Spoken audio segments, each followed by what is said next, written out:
It was meant to be just another high-level summit, another spectacle of suits and empty words.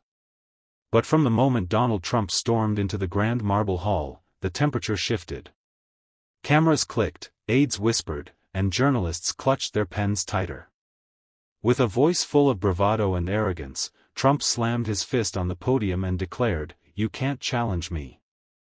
The echo of his words filled the chamber like a threat hurled across centuries of power. But in that thunderous silence that followed, one man didn't flinch. He didn't blink. Captain Ibrahim Traoré, president of Burkina Faso, didn't even straighten his jacket.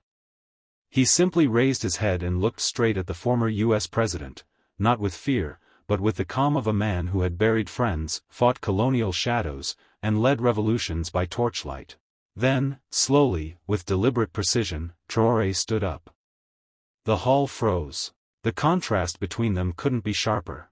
Trump, red-faced and furious, towered in volume but shrank in substance. Traoré, young and unyielding, didn't need to raise his voice to raise the stakes. He walked forward, hands behind his back like a soldier returning to a battlefield he never lost. Every camera turned. The world leaned in. "You roar like a lion, Mr. Trump," Traoré said with a cold calmness. "But lions don't pound tables. They lead with dignity. Stand up straight, if you can." Gasps spread through the hall like wildfire. No one had ever spoken to Trump like that, not at the UN, not at NATO, not in his own country. But Traoré wasn't from his world. He wasn't playing by the same rules. "I've seen real strength," Traoré continued. "It doesn't hide behind microphones or use fear as a crutch. You speak of power. I speak of people. You shout, because deep down, you know men like me were never supposed to rise." And that was it, the spark that turned the summit into a showdown. The crowd, stunned into silence, now watched history rewrite itself in real time. Traoré had done more than respond. He had redefined the moment. It was no longer Trump's room. It was Traoré's. Trump's face twitched, not in confusion, but in wounded pride. For years, he had ruled rooms through volume and spectacle. He had shattered norms, mocked leaders, and twisted the media into his personal echo chamber. But now, with the world watching, it wasn't a journalist or rival politician who humbled him, it was a soldier from Burkina Faso. A man the Western elite once dismissed as a footnote in African politics had just silenced a former U.S. president. The silence dragged out like a hanging verdict. Then Trump tried to laugh, but it came out cracked. "Big words," he muttered, his hand gripping the edge of the podium, from a man whose country barely has electricity. There it was, the old strategy. Diminish. Mock. Control the narrative. But the room didn't laugh with him this time, because the world had changed. And Traoré had made sure of that. Traoré didn't even shift his stance. "You see weakness in infrastructure," he replied, "because you can't comprehend strength in spirit. We may not have your skyscrapers or your nukes, but we have what your empires always feared: unity, memory, and fire in our blood." He stepped forward again, voice still calm. "You mock Africa while your cities burn with inequality. You flaunt power while your people die from greed. And you dare call me unworthy?" His eyes narrowed. "Your spine bends under the weight of your own ego. Stand up straight, coward. Or sit down and let the future pass you by." Gasps. Cameras zoomed in. Traoré didn't just speak, he commanded. Trump opened his mouth again, but the sound was drowned by a sudden ripple of applause. Not loud, not organized, but real. Delegates from the global south, Latin America, Asia, even parts of Eastern Europe, began nodding, clapping, leaning forward. It was as if something buried had finally been spoken aloud. Traoré had touched a nerve. Not just in Trump, but in the system he represented. The old world order, where fear wore a tie and called itself diplomacy, was cracking. And the crack had a voice. The applause didn't just rattle Trump, it echoed through marble, memory, and centuries of silenced rage. He stood still, fists clenched at his sides, jaw stiff, as if trying to hold back a storm. But Traoré wasn't finished, not by a long shot. He wasn't just answering Trump anymore. He was speaking to every empire that had buried its crimes under flags and treaties. Let's talk about leadership, Traoré said, turning now to the room, not just the man. America leads with war. It leads with coups, drones, and debt. It led Iraq into fire, Libya into chaos, and Haiti into collapse. You led Afghanistan into 20 years of graves. The chamber froze. And now, Traoré continued, his voice a low hammer, you want to lead Africa, again? He looked Trump in the eye. No, you don't lead Africa, you loot it. You fear an Africa you can't control. You fear a generation that remembers, that resists. Trump tried to interrupt. You don't know. I know exactly what you are, Traoré snapped, louder now. You're the echo of a fading empire. A bully dressed in a suit. You think shouting makes you strong. But strength is standing alone when the world tells you to bow. The U.S. delegation began shifting, exchanging nervous glances. A few tried to signal to cut the mic, but the hall was no longer theirs to command. You called me a coward, Traoré said, stepping even closer, because I wouldn't kneel. But look at you, shielded by money, surrounded by lies. You hide behind generals and nuclear codes, but you tremble at a farmer from Burkina Faso with truth on his tongue. The silence was no longer awkward, it was electric. Then Traoré raised a finger and pointed, not at Trump, but at the flag behind him. That flag used to mean hope. Now, it means hunger, division, death. You speak of leading the world, but the world is walking away. Trump looked cornered. His supporters in the hall were shrinking in their seats. And Traoré stood, tall and unblinking, a shadow from the continent the West thought it had silenced forever. Trump finally broke the silence with a forced laugh, the kind that didn't reach the eyes. You know what's funny, Traoré, he said, voice rising. You stand there in your little uniform, talking about truth, while your people beg for American aid. You want to lecture me on power? You're just a strongman with a flag. Traoré tilted his head, not in confusion, but amusement. Strongman, he echoed, coming from the man who called for tanks on his own people in Lafayette Square. A few audible gasps broke from the international press section. You called journalists enemies. You told your mob to march on the Capitol. And now, you stand before the world, pretending to be the guardian of democracy? Trump raised a finger, about to shout back, but Traoré stepped forward again. No, Donald. You're not democracy. You're a reality show, one that went on too long. You mock the hungry, the poor, the brown, but you fear one thing, a world where the oppressed finally speak back. The room shifted with quiet murmurs, delegates whispering, journalists scribbling, a storm building in the margins of history. You tried to make yourself a king, Traoré said, but you forgot, kings fall. Trump's face turned a shade redder. Watch your mouth, he snapped. Or what? Traoré asked, unfazed. You'll tweet at me, you'll threaten sanctions? Or will you do what America has always done, send someone to kill me? That hit like thunder. But Traoré didn't flinch. You called Africa weak, he said, now addressing every seat, every camera. But we are still standing. After centuries of chains, invasions, and IMF nooses. We are still here, still fighting, still remembering. While your nation eats itself from the inside. He turned back to Trump. Your walls can't hold truth back forever. The hall was breathless again. And for the first time in years, Trump looked truly cornered, not by weapons, but by words he couldn't spin. Trump stood rigid now, his hands gripping the edges of the podium like it was the last piece of a sinking ship. He glanced around the chamber, hoping for support, hoping one of his allies, his loyal Atlantic lapdogs, would rise and save him. But the seats of power were still. Eyes watched, cameras rolled, and history pressed record. I built peace deals, Trump snapped. I got nations talking. I brought jobs back. I kept China in check. And what have you done, Traoré? Played rebel in a desert sandbox? Traoré didn't even blink. His voice dropped lower, steadier, like thunder before a storm. You didn't build peace. You bought silence. Trump opened his mouth, but Traoré continued. You signed deals with tyrants, armed regimes, and traded human rights for headlines. You didn't stop China, you begged them for trade favors while they bought your steel towns and poisoned your rivers with your own greed. And now you ask what I've done? Traoré took another step forward, his shadow long beneath the lights.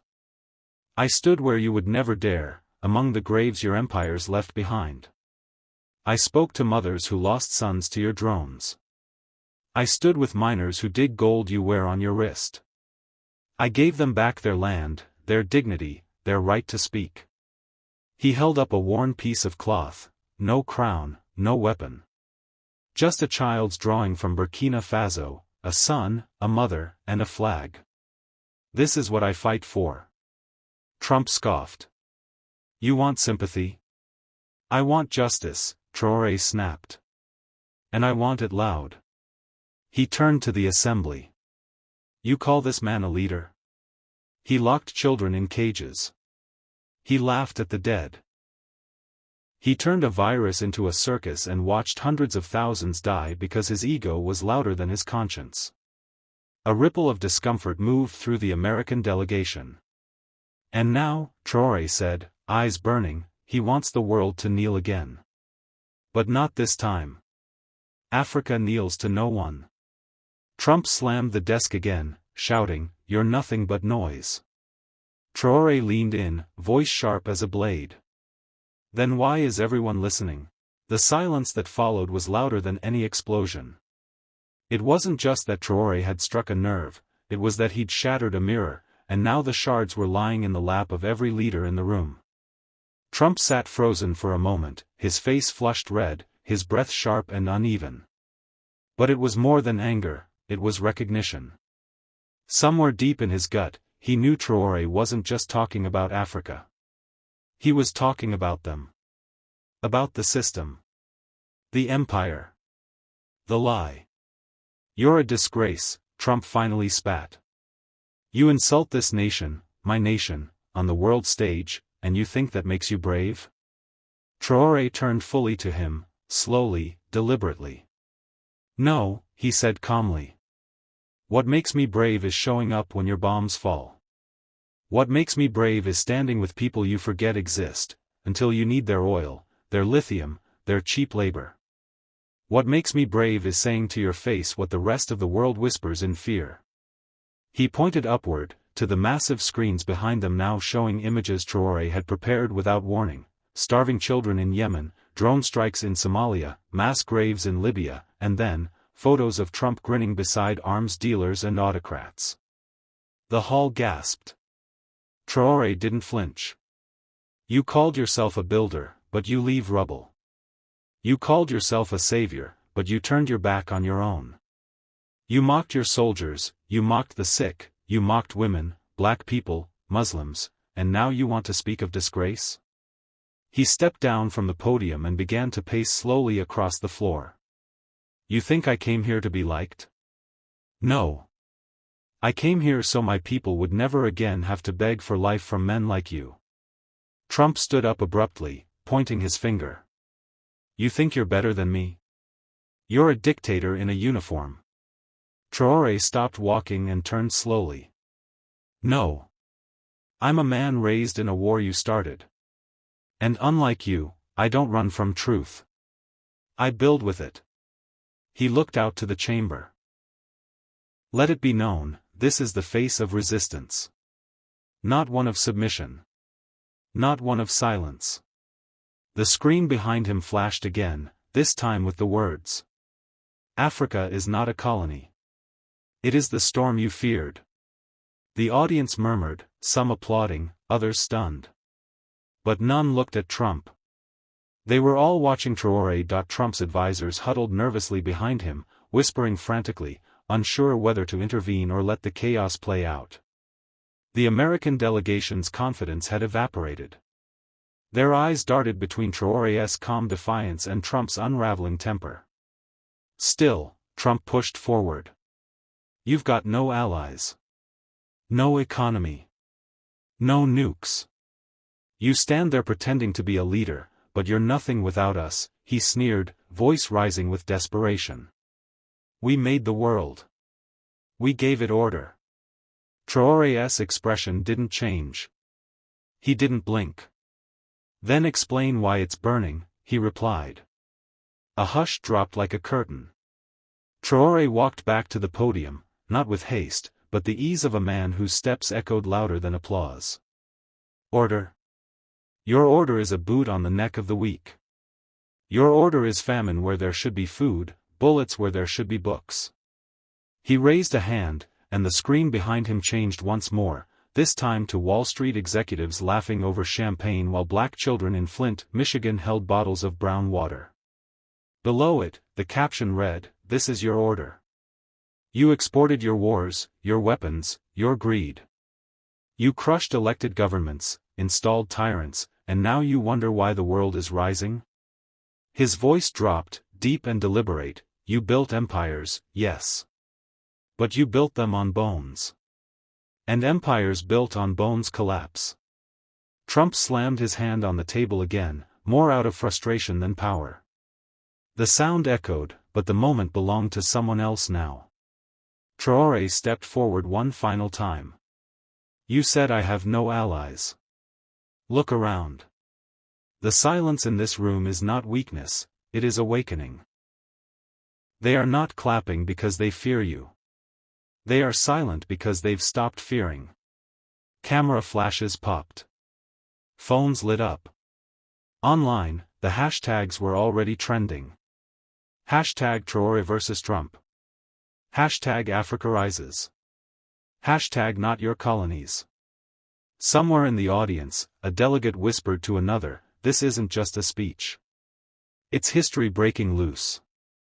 And Trump, suddenly small despite the lights and power and podium, could only watch. Outside the grand hall, the world was already reacting. News tickers screamed, Traoré humiliates Trump at global summit, while social media exploded with side-by-side comparisons of the two men, Trump red-faced and rattled, Traoré poised like a storm contained in steel. Even traditional Western outlets, once dismissive, now spoke of a power shift. Inside the UN, the air shifted. Delegates who had once clapped for American speeches now remained seated, their silence not passive, but intentional. Every second that passed without applause was a blade to Trump's ego. Trying to salvage the moment, Trump turned to the assembly, forcing a grin that didn't reach his eyes. You all know who leads this world, he said, voice cracked and quivering. America does. We always have. But his declaration landed flat. No cheers. No pounding desks.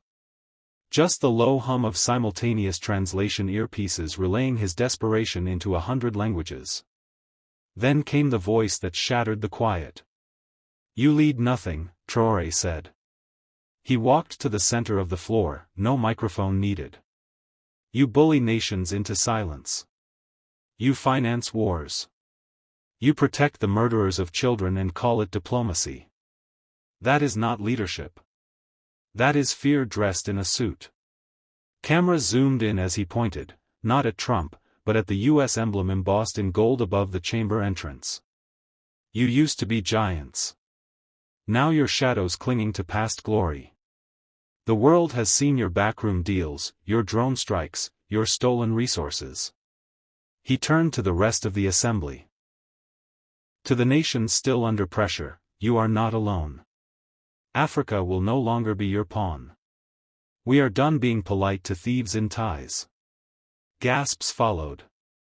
Then applause. Soft at first, from the southern nations. Then louder, from South America. Then louder still, from Asia. And finally, Europe's silence shattered. Germany clapped. France followed. Even a British delegate, long a loyal echo, gave a single nod before raising their hands to join the thunder. Trump stood frozen. Red. Trembling. Powerless. A whisper from the back row rose loud enough to reach the stage. The emperor has no clothes. Trump could feel the heat rising, not from the room, but from inside himself. His jaw clenched. His fists trembled by his sides like a child denied a toy. The applause for Traoré wasn't just a political insult, it was a personal betrayal. For a man who lived on dominance, on fear, on spectacle, this was humiliation painted live on every news feed on Earth. He took a shaky step forward. "You think they cheer because they respect you?" he barked, voice cracking. "They're scared of you. That's all you bring, chaos." Traoré didn't even turn to face him. He simply raised a hand to the audience and said calmly, "This is what fear looks like when it's cornered." The cameras caught every micro-expression, Trump blinking rapidly, sweat beading under his collar, one hand gripping the podium so tightly his knuckles went pale. He tried to fire back, but his tongue stumbled behind his teeth. "You insult America," he finally managed. "No," Traoré replied without pause, "you insult what America could have been. You sold your people lies, turned allies into enemies, and painted every critic as weak. But weakness isn't speaking truth, it's hiding from it." In the balcony seats, younger delegates, those not yet dulled by decades of Western intimidation, stood. A few raised clenched fists. A ripple of rebellion moved through the chamber. Then, in a moment that would go viral within seconds, Trump slammed the table with both fists and yelled, "Sit down." He was no longer the president of a world superpower. He was a man unraveling, yelling into a storm that no longer feared him. Traoré slowly turned toward him now, fully, calmly. "I am sitting," he said, lowering himself back into his seat, "at a table of equals. Maybe that's why you're afraid." Silence. Deafening silence. Then, as if on cue, a young African delegate whispered, loud enough to be picked up by every live mic. "We just witnessed a throne crumble." The chamber didn't return to order. It transformed. The air itself felt heavier, as if the illusion of Western dominance had been shattered like a porcelain mask dropped on stone. Traoré hadn't simply answered Trump, he had exposed him. Not with insults, but with a truth so sharp it cut through decades of political theater. Trump stood frozen, lips twitching as if trying to recover a soundbite, a phrase, anything that could flip the moment. But nothing came. His usual bravado, the shouting, the finger-pointing, the bullying, had turned to dead weight in his chest. He had roared, and the world hadn't flinched. Across the room, journalists were typing frantically. Cameras zoomed in. Translators hesitated, almost reverently, before repeating Traoré's words in French, Arabic, Swahili, Spanish, Mandarin. No one wanted to lose the rhythm. The world had to hear exactly how this African soldier-turned-leader had dismantled the most performative presidency of the century. A UN aide leaned toward Traoré and whispered, "You just silenced the most powerful man in the room." Traoré didn't smile. He simply answered, "Power doesn't silence people. Fear does." At that moment, even delegates who had once treated him like an outsider were now leaning in. Not to attack. To listen. As Trump's handlers moved toward him, whispering in his ear, guiding him toward the exit like a wounded general after a failed battle, he gave one last glance at Traoré. "I'll be back," he muttered. Traoré nodded once. "Then I'll be waiting, with the truth." When Trump was gone, the room didn't break into applause. It held still, like a battlefield after the dust settles. Not out of fear, but out of something far more powerful. Respect. And Traoré, seated at the center of it all, had done the impossible. He hadn't just survived the lion's den. He made the lion blink first.